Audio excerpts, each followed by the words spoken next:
Hi, I'm Charlene Justice with the Multidisciplinary Association for Psychedelic Studies. I'm here with Jim Fadiman to discuss his latest book, Microdosing, Why It Is So Popular and How Much of What Is Believed Is True.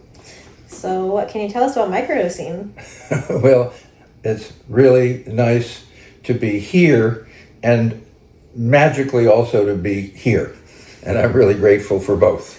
So, microdosing is so popular that we are not able to keep up anymore. And if you kind of, when people say, well, how many people are microdosing because we have no way of counting? Well, Reddit has a subreddit called Microdosing. It's got close to 300,000 people who regularly talk about microdosing. If you go to Zoom and say, search the word microdosing, this year, last couple of years, it's like 3 million searches. On Google. And here's a bigger number.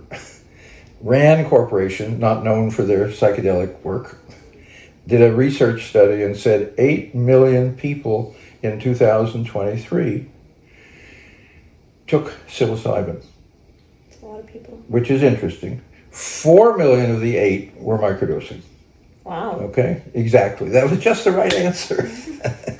So it's out there, and if I asked you how many of you have microdosed, a lot of the hands would go up. And if I also said, and I won't, if all the MAP staff will just close their eyes for a moment, and now how many of you are microdosing right now, we would have a number of hands, okay? So it's not only popular, it clearly allows you to function just fine. And what we're seeing is it does a lot more than that, that it really is a potential shift in what's possible with psychedelics. And that's really why we're here, and that's why I was asked to present. That's awesome. So I know that there's, I personally have microdosed and it's changed my life. It's been incredibly beneficial for me. But there's always that element of like, is this placebo or is this the real deal? The placebo issue is a wonderful one. It's pretty much now over because we have the hardest data, which is brainwave data, from the kind of institutions that publish that stuff. So, but let's tell you the problem. The problem is it is possible to design a study which will show almost no effect. It isn't easy, but people have done it. And the way you do it is you start with only healthy people. You give them tasks that don't interest them, and you then aggregate your data. And if you're really being sly, you, quote, get rid of the outliers. Those are the interesting people on both ends. That's one way to look at it. What I'm looking at is a very different kind of information. And let me just give you something from yesterday's mail. Jordan and I, who did the book, have a site called microdosingbook.com. And people, we say, if you have an interesting story, let us know. So let me tell you, and I'm going to read some of it. This is from a woman who's 65, and her training is in hospice and palliative care. And at age 65, she volunteered to do work in Africa on a medical mission, hospice and palliative care in Africa, okay? Then she says, shortly after my return from Tasmania, I had a major anaphylactic reaction to the malaria medication I'd been taking. And I ended up on the wrong side of the bed, not as a nurse, but in the ICU. I recovered and was sent home, but I had persistent, profound fatigue, brain fog, muscle aches, rashes, and I began having allergic type reactions to many foods and medications. Okay, so that's who she is. And she's also gets all of the best Western medicine that she's been trained in with no real improvement. Later on in her discussion, she says, I owe psilocybin mushrooms a thank you for helping me reset my body, mind, and spirit. For me, the brain fog immediately lifted with a focus and clarity that I'd been missing, and the fatigue muscle pain, allergic reactions, and skin rashes resolved with less intensity and more minimal reactions. Now, it's hard for me to worry about placebo when those are the kinds of stories we've been getting and I've been getting for the last 12 years. There's also another group of researchers that do what's called expectancy theory. That's you will get results that you expect. It's the way we run our lives, which is your friend tells you this restaurant has a terrific such and such. You go, you're expecting it to be good. It may or may not be good, but you start with positive expectations. Everyone who goes as a volunteer for a psychedelic experiment has positive expectations. Of course, it's part of it. But this nurse and hundreds of other cases are very different. So much for a certain kind of research, and it probably will continue because it's really easy to do. The other problem, of course, and many of you know this, is double blind, which is God's answer to research for the last decade, doesn't work really well for psychedelics. Even if you're using a microdose, what you get is the people in the placebo, about half of them guess microdose, which is perfect for double blind. If you ask the people who've gotten the microdose, 95% immediately know it's a microdose, that they're on the drug. So let's put those aside, and we'll look at some other research perhaps as we go on. That's awesome.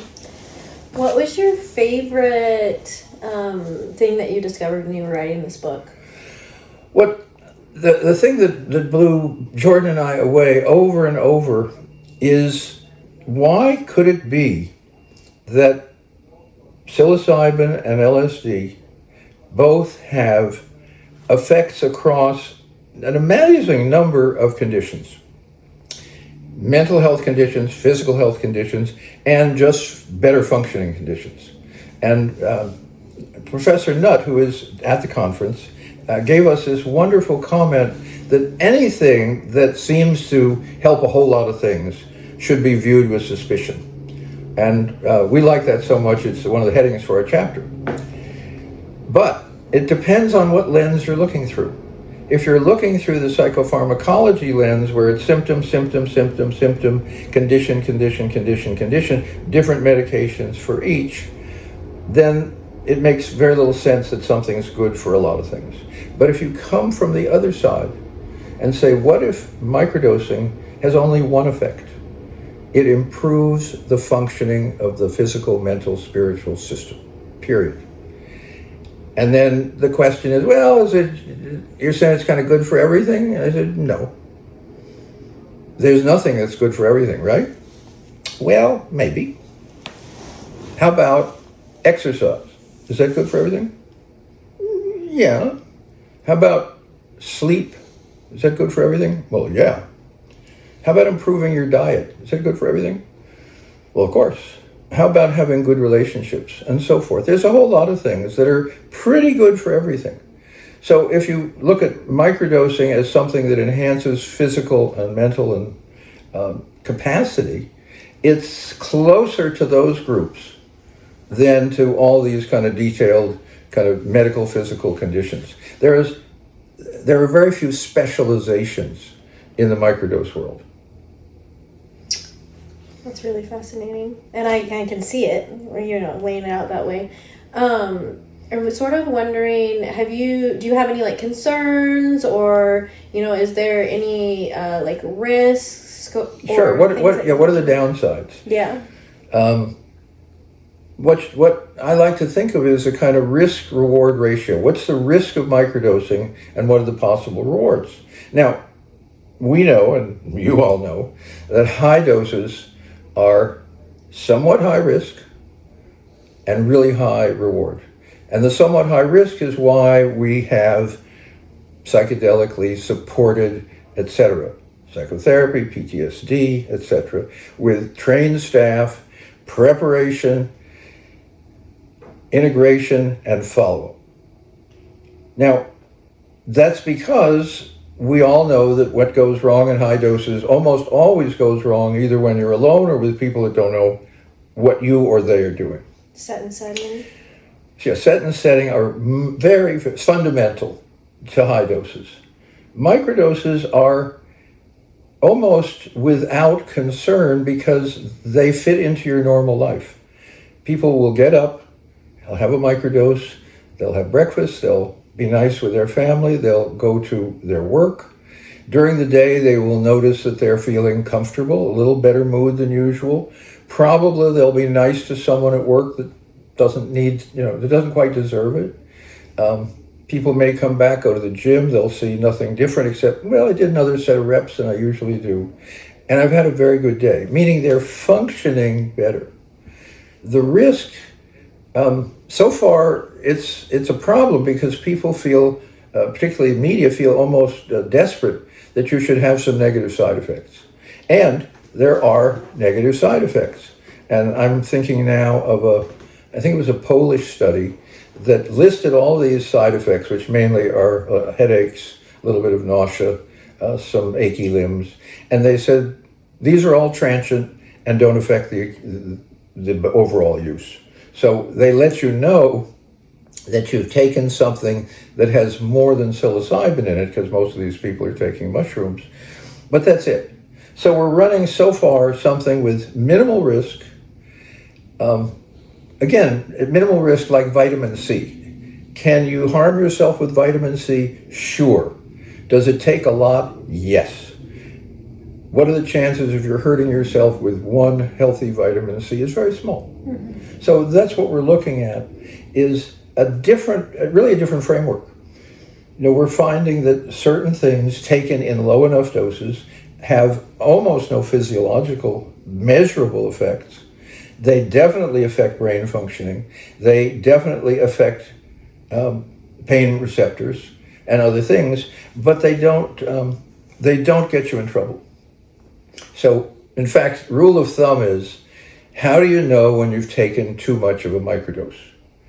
Well, you're feeling a little bit too good, a little bit maybe like you're starting to come on. You're not as interested in the task you were working on.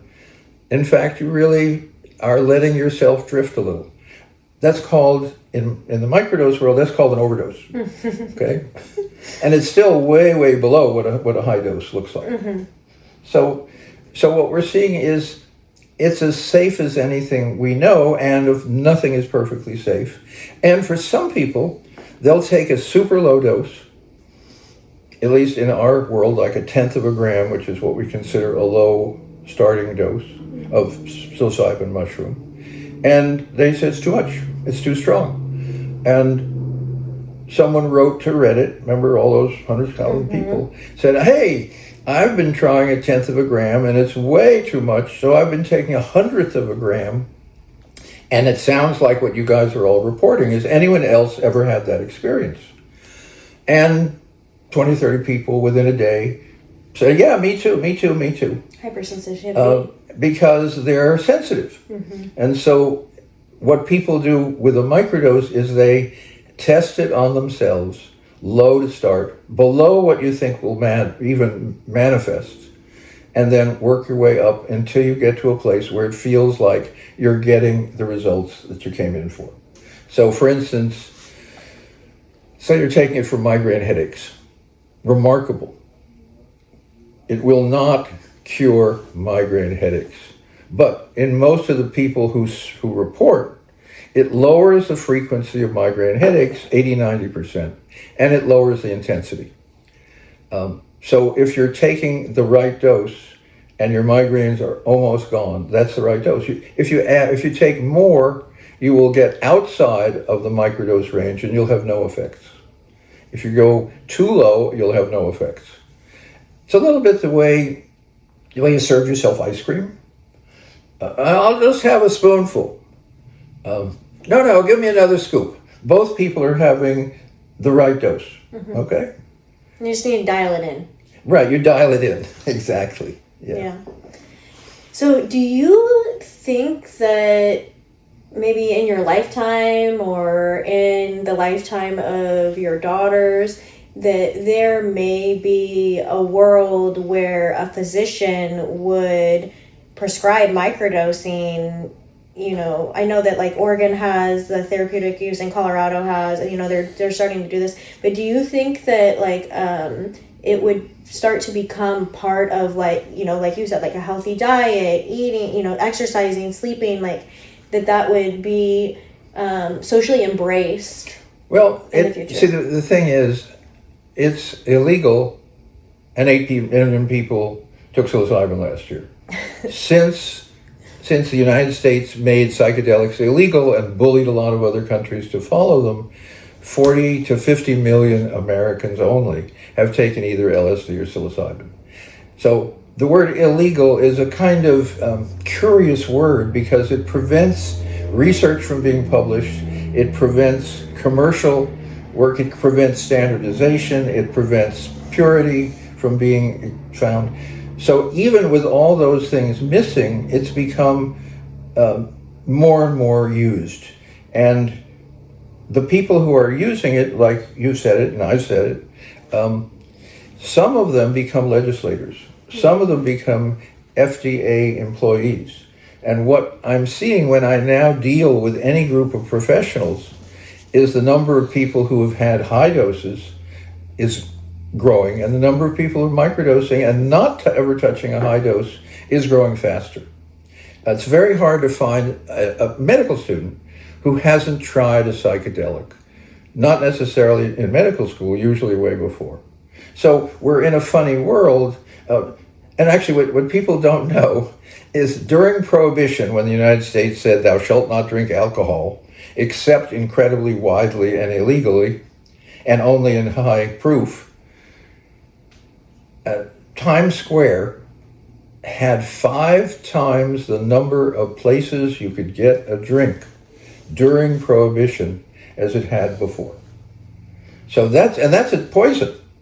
Okay, this is something that makes you feel better and makes you enjoy your kids more, allows you to be creative for longer periods of time, and seems to turn around a lot of conditions for which there at the moment isn't very much medical help.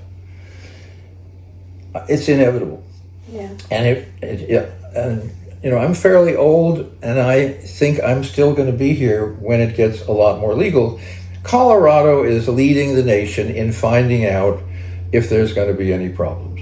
Oregon is kind of shilly-shallying around it, but also finding out there's no problems. In Holland, it's been legal for a couple of decades, and I don't even know of any research that says, negative effects of Holland. Czechoslovakia just decided that medical psychedelics were available. Microdosing kind of tags along. A lot of the rules don't mention it because it's like ubiquitous. Just like it's doesn't make enough of a wave, and it hasn't attracted enough venture capital, so that people are needing legislation. Mm-hmm. You can't grow LSD. It's a tough synthesis. Now, you make a gram, that's 10 to 20,000 doses, so it's interesting. But if I were investing, I would not invest in microdose companies. I would invest in grow kits. Because what you need to grow psilocybin mushrooms is a drawer in your dresser, a shelf in your closet. So it's a good question, and it looks like it will slide into being used, and then the legislation will follow. Similar, the research, when Jordan and I started writing the book about 4 years ago, we used to say, and quoting everyone else, there's very little research about microdosing at the moment, but there's a lot of interesting experiences. By the time we finished the book, we have, I guess, 80, 90, 100 references. Why did that research happen? Because people had personal experiences, and some of them, their personal experiences were in a medical setting, in a psychiatric setting, in a dental setting. So these were people who were professionals. And so it has become there's more newspaper articles about it that simply say, hey, this is what happened when I microdosed. It's becoming more normalized. More normalized, thank you. And Much better integrated word. into society. Yeah, normalized before legalized. Mm-hmm. And curiously, normalized before researchized. Yeah. And what I'm saying is research, I used to say, what we're doing in the microdose world is called search. We find out stuff that nobody knows. Research is when you compile enough of that so you can justify doing the research thing on it. You have to remember, research comes out of two things: personal interest of the researcher and the ability of the researcher and their institution to get grants. Microdosing precedes that, but it gives the researcher a pretty easy route to doing research that will be published, sensible, and make a difference. That's awesome. Is there anything that you would like everyone to know that we haven't touched on? Well, the reason we wrote a rather large book is because there's so many conditions that we found microdosing was helping people. That one of the reasons that we're continuing our work, and people like this wonderful woman report in, is we don't know the full dimensions of microdosing, because we don't know the full dimensions of what improved health can do. I mean, improved health, for example, one of the two major uses. One, students. Why are students giving up Adderall for microdosing? Because it does a lot of what Adderall does, which is improve focus, etc. It does not do what Adderall does, which is crashes, addiction, and high expense. So these are the two competing models at the moment. And again, normalization is happening. So when a student writes us and says, I used to get B's, now I get A's. My favorite is a martial artist who said, I used to get silvers, now I get gold. Okay? It's like, how much research are you going to need to demonstrate to people who don't know anything about martial arts that what he just said was a remarkable thing? So what I would like people to get is trust your own experience, look up information. The reason we wrote a book is so that people would have an easy way of finding the answers to long questions. Double-blind, placebo, does it work for, say, multiple sclerosis? Take a look at the section. We have some long sections on very important things. What we know about high doses is they are really good for depression for a while. What we know about microdoses is approximately the same percentage of people in the depression research studies that microdosed improve as in the high dose studies. So what's the difference between the two studies? Time, cost, risk. They're different. So look at the research, whatever level of research you think is important. Look at your friends' experiences, clock your own experiences, and share what you know. Almost all of the last 12 years of my life, I have been getting letters like this one that you just heard from people who report to help other people what happened for them. My favorite at the moment is a word that I'm guessing 10% of you might know, misophonia, okay? Everyone I've talked to, like me, looked it up. It means fear of noise, okay? What's the treatment for it? There is none. What is it, okay? It's upset, being triggered by, disturbed by small, repetitive noises. I have it. The most common is people next to you chewing their food. The problem is you can't be in a social world if when someone is sitting next to you, like your mother or your friend, chewing, and you get frightened or angry. Literally, people with misophonia will go and eat with headphones on, okay? We have just a case that we're following at the moment who said, I tried everything and there wasn't much to try, and microdosing has helped my misophonia. That's what I'm asking you to do is share your experiences and let us know how we can help. That's awesome. So the real questions I think now are, how can people get your book, contribute to, sharing their stories? Like, in what ways do you recommend? I know when I very first discovered you in 2017, Yep. I had been diagnosed with premenstrual dysphoric disorder, and I came across an article that said microdosing psilocybin may keep PMDD at bay. And I had done mushrooms before, and I was thinking, this doesn't really make sense. It was long before I started working at MAPS also, but, I actually ended up volunteering later that year, but I came across microdosingpsychedelics.com, and I was looking in some Facebook support groups and that kind of stuff. And I started kind of looking into the papers, looking at the research on clinicaltrials.gov, and using Google Scholar to sort of, decipher. And then I started the protocol, and I was reporting to a system that you have. Do you still have that? Right. Yeah? Yeah. Awesome. Yeah, and how are you? My life is completely different than it was. Okay. I can't express how much microdosing has helped me.